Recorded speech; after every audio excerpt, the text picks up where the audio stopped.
الحمد لله نحمده ونستعينه ونستغفره ونؤمن به ونتوكل عليه ونعوذ بالله من شرور أنفسنا ومن سيئات أعمالنا من يهده الله فلا مضل له ومن يضلله فلا هادي له ونشهد أن لا إله إلا الله وحده لا شريك له ونشهد أن سيدنا ومولانا محمدا عبده ورسوله صلى الله عليه وعلى آله وأصحابه وأتباعه وأزواجه وذرياته وأهل بيته وبارك وسلم تسليما كثيرا كثيرا. أما بعد فأعوذ بالله من الشيطان الرجيم. بسم الله الرحمن الرحيم. ولا تقربوا الزنا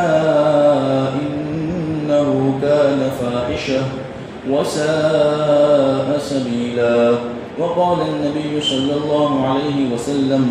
إن الحياء والإيمان قرناء جميعا فإذا رفع أحدهما رفع الآخر. وقال النبي صلى الله عليه وسلم إن لكل دين خلقا وخلق الإسلام الحياء. صدق الله العظيم وصدق رسوله النبي الكريم. محترم مکرم عزیز دوستو بزرگوں، آج سے تقریباً 25 30 یا 50 سال پہلے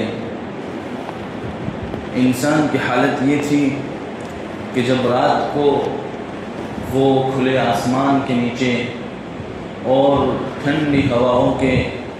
جھونکوں کے اندر اپنی فیملی کے ساتھ،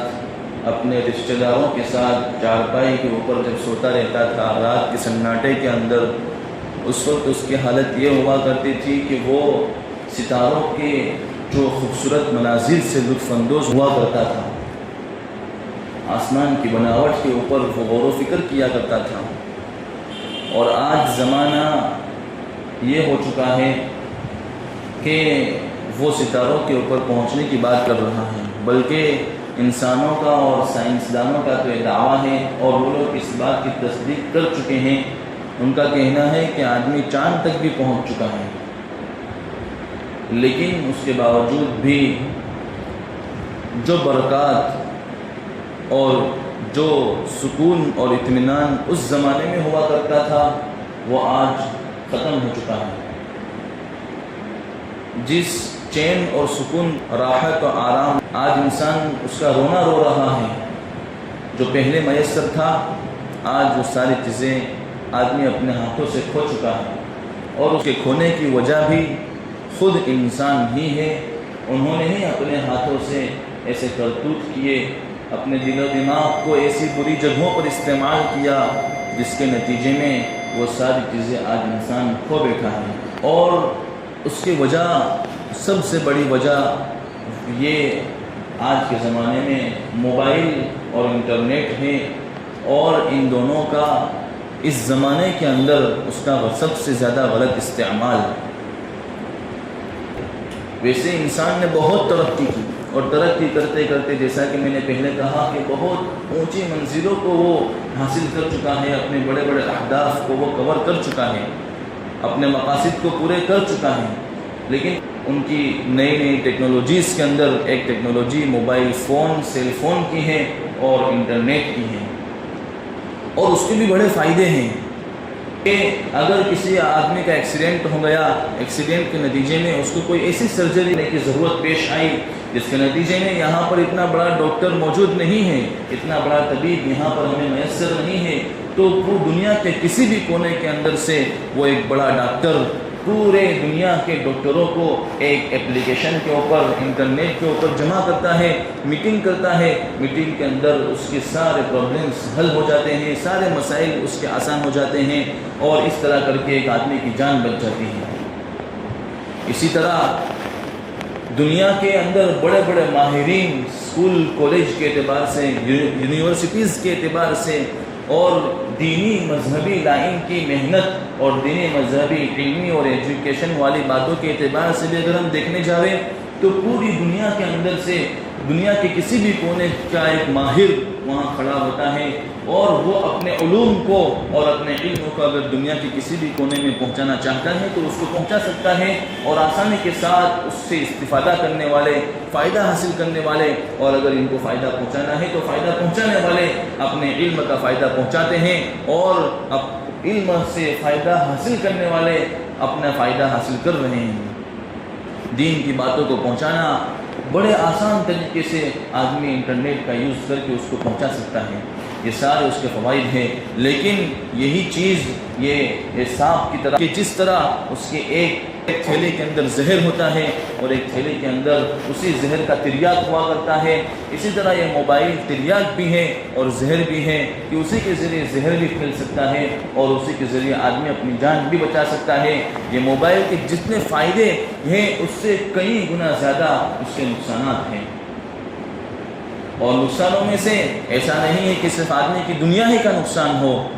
بلکہ آدمی کی روح، آدمی کا دین اور آدمی کا مذہب بھی اس سے متاثر ہوتا ہے، اور اسی طرح اس کی دنیا بھی اس سے متاثر ہوتی ہے۔ جسمانی طور پر بھی نقصان سے چیز خالی نہیں ہے۔ اس موبائل اور انٹرنیٹ کے ذریعے بے حیائی اور فحاشی کا بازار گرم ہو چکا ہے، اسی طرح عریانیت عام ہو چکی ہے، اسی طرح جو بے حیائی کے جو مناظر ہیں وہ کھلم کھلے اوپنلی لوگوں کے سامنے دکھائے جا رہے ہیں، اس کی بھی بہتات ہے، نہ جانے کیسے کیسے اس کے ذریعے بے حیائیاں پھیلتی ہیں۔ اسی طرح جسمانی اعتبار سے آدمی کمزور ہوتا چلا جاتا ہے، الگ الگ مختلف بیماریوں کے اندر آدمی مبتلا ہوتا ہے۔ اسی طرح سب سے بڑی چیز، سب سے اہم اور سب سے پوائنٹ کی چیز، عظیم الشان چیز ہے، وہ ہے وقت ہے، ہماری زندگی ہے، ہماری نوجوانی ہے، وہ بھی ضائع اور برباد ہو جایا کرتی ہے اس انٹرنیٹ اور موبائل کے ذریعے۔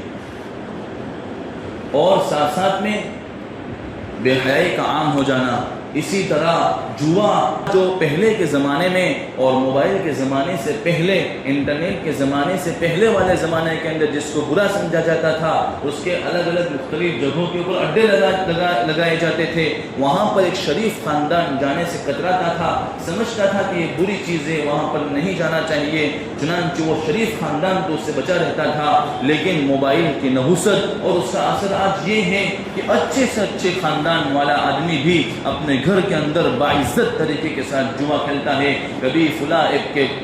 ایپ کی بنیاد پر، کبھی کرکٹ میچ کو دیکھ کر اس کے ذریعے سٹے کا بازار گرم کرتا ہے، کبھی باقاعدہ جوا کھیلتا ہے، اس کے اندر تین پتے کے ذریعے کسی نہ کسی طرح کے ذریعے وہ جوا کے اندر اپنے گھر کے اندر مست بیٹھ کر کے باعزت طریقے سے اس گناہ کے اندر آدمی مبتلا ہو چکا ہے۔ بے حیائی اور فحاشی کا بازار کیسے گھر میں ہے؟ تو اس کے اندر یہی ہے کہ جب آدمی اس موبائل کا اچھا استعمال کرنے کے لیے موبائل کو اوپن کر کے وہ نیٹ کو شروع کرتا ہے، جیسے ہی گوگل کے اندر جاتا ہے، اسی طرح دوسری کسی بھی ویب سائٹ کے اندر، کسی بھی انٹرنیٹ سورس کے اندر آدمی جب انٹر ہوتا ہے، انٹر ہونے کے ساتھ ہی کوئی بھی ویب سائٹ کھولتا ہے، فوراً اس کے سامنے ننگی تصویر دکھائی جاتی ہے، اور اس کے بعد آدمی اس کے دیکھنے کے اندر مبتلا ہو جاتا ہے۔ اور خصوصاً جب نوجوان اس ویب سائٹ کو کھولتا ہے، وہاں پر جب اس کے سامنے ننگی تصویر دکھائی دیتی ہے، ننگے فوٹو جب اس کے سامنے آتے ہیں، تو وہ آدمی اور نوجوان کے جذبات بھڑکے بغیر نہیں رہ سکتے، خاص طور پر ان کے جذبات کے اوپر حملہ کیا جاتا ہے کہ ان کے جذبات بھڑک جاتے ہیں اور اس کو دیکھنے کے اندر لگ جاتا ہے اور یہ سمجھتا ہے کہ کچھ گناہ نہیں ہے۔ اس لیے کوئی آدمی اگر اچھا استعمال کر رہا ہے تو اچھے استعمال کے وقت بھی ایسا نہ ہو کہ پھر ان چیزوں کو دیکھتا رہے، اس لیے کہ یہ آنکھوں کا زنا ہے، بہت بری چیز ہے۔ نبی کریم صلی اللہ علیہ وسلم نے فرمایا العینان تزنیانی، کیا آنکھیں بھی زنا کرتی ہیں؟ اب یہاں سوچنی اچنبے کی بات ہے کہ آنکھیں کیسے زنا کر سکتی ہے؟ فوراً نبی کریم صلی اللہ علیہ وسلم نے جواب دیا کہ وزناہما النظر، کہ ان دونوں کا زنا آنکھوں کا دیکھنا ہے۔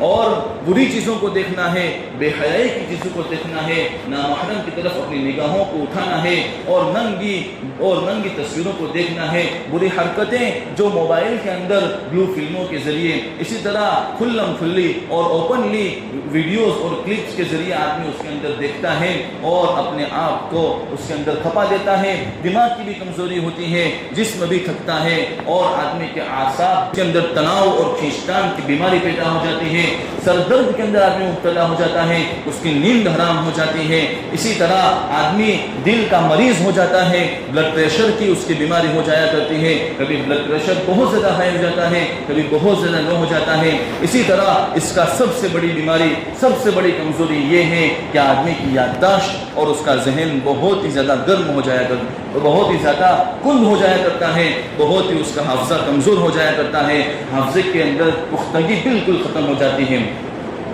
حالانکہ یہ ایک بہت بڑی بیماری ہے اور بہت بری چیز ہے کہ انسان کے لیے، جو انسان دنیا کے اندر ترقی کرنا چاہتا ہو، جو انسان دینی اعتبار سے، مذہبی اعتبار سے اگر ترقی کرنا چاہتا ہو تو اس آدمی کے لیے اس کے ذہن کا پختہ ہونا، اس کے حافظے کا مضبوط ہونا اس آدمی کے لیے بہت ضروری ہے، خاص طور پر دین اسلام کے اندر، خصوصی طور پر مسلمان، کہ مسلمان تو وہ ہے جس کو یہ حکم دیا گیا کہ بلغوا عنی ولو آیہ، کہ تم مجھ سے اگر ایک آیت بھی پڑھو، ایک حکم بھی اگر تم کو میری طرف سے پہنچے تو اس حکم کو پہنچانے کی ذمہ داری تمہاری ہے۔ اب آدمی کی یادداشت کمزور ہے، اس کا ذہن کمزور ہے، اس کا فہم ایسا کمزور ہو چکا ہے کہ جس کے ذریعے وہ صحیح باتوں کو صحیح طور پر سمجھ نہیں سکتا ہے، اس کا پورا دھیان، اس کی مکمل توجہ موبائل کے اندر، ویڈیو گیمز کے اندر، یوٹیوب کے اندر، اسی طرح فیس بک کی پوسٹ کے اندر، اسی طرح یوٹیوب کی شارٹ کلپس کے اندر، انسٹاگرام کی کلپس کے اندر آدمی اور اس کی ہسٹوری کے اندر آدمی اتنا گم اور اتنا مگن ہو چکا ہے کہ اس کو ان چیزوں کے اندر کوئی دلچسپی نہیں ہے۔ اگر ان کے سامنے ایسی باتیں بھی کی جاتی ہیں تو ان باتوں کو بالکل سمجھنے کو تیار نہیں ہے۔ جب آدمی ان باتوں کو سمجھے گا ہی نہیں تو اس پر عمل کی، اس کو دوسروں تک پہنچانے کی بات تو درکنار، اس کے اوپر اس کا عمل بھی کہاں ہے، اس کو ہم اپنی آنکھوں سے خوب اچھی طرح دیکھ سکتے ہیں۔ یورپ کی ایک یونیورسٹی ہے، اس کی ایک رپورٹ کے مطابق اور اس کی ریسرچ کے مطابق انہوں نے امریکہ کے ایوان کے نمائندگان کو اس موبائل کے نقصانات سے آگاہ کرتے ہوئے ان کو یہ تجویز دی تھی، ان کو یہ مشورہ دیا تھا کہ آپ جس طرح شراب نوشی اور سگریٹ پینے والوں کے سگریٹ کے پیکٹ کے اوپر جس طرح کینسر کی بیماری کا آپ تھمبنیل لگاتے ہو اور اس کے نقصانات کو لوگوں کے سامنے آپ جس طرح دکھاتے ہو، اسی طرح موبائل کے نقصانات کو بھی لوگوں کے سامنے بیان کرنا چاہیے تاکہ لوگ اس کے نقصانات سے بچیں۔ اس لیے کہ 2008 کے ان کے یورپ کے ایک بہت بڑا شہر ہے، وہاں ایک یونیورسٹی ہے، تو سویڈن کی یونیورسٹی نے 2008 کی رپورٹ کے اندر کہا تھا کہ آدمی کو کان کے اندر پھوڑے جیسی بیماری نکلتی ہے اور اس کے ذریعے